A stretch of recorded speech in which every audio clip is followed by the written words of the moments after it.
Friends, welcome back to Chaitra and మన creations. ఈరోజు మనం పాలకోవా ఎలా చేసుకోవాలో చూద్దాం. దీనికి నేను లీటర్ పాలు, దానికి 1/2 కిలో షుగర్ తీసుకున్నాను. దీనికి నేను డైరెక్ట్గా గేదె దగ్గర నుంచి తెచ్చుకున్న పాలే తీసుకున్నాను, ప్యాకెట్ పాలు కాదు, ఫుల్ క్రీమ్ మిల్క్. ఫస్ట్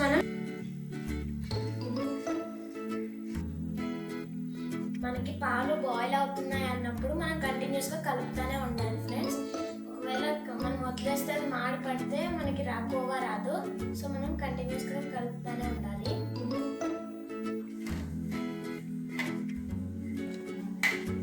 చూసారు కదా ఫ్రెండ్స్, మిక్చర్ అనేది ఇలా రావాలి.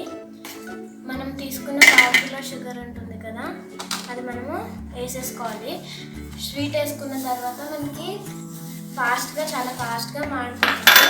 సో అస్సలు స్కిప్ చేయకుండా కలుపుతూనే ఉండాలి. చుట్టూ అంటుకున్న క్రీమ్ కూడా తీసుకుంటూ కలుపుకోవాలి.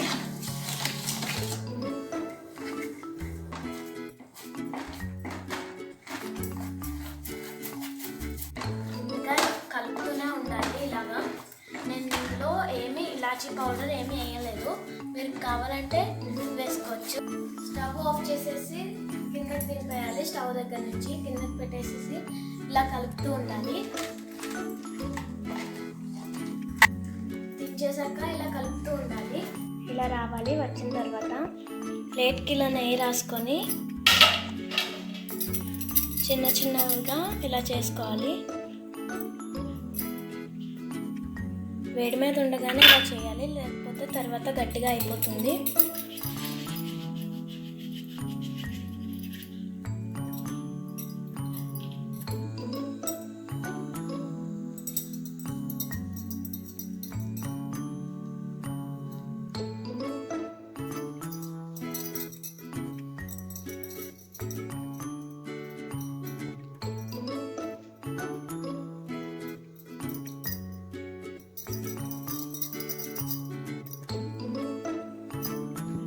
నెయ్యి రాసుకొని ఇలా ఫాస్ట్గా చేసుకోవాలి. కొంచెం వేడిగా ఉన్నా ఫాస్ట్గా చేసుకోవాలి.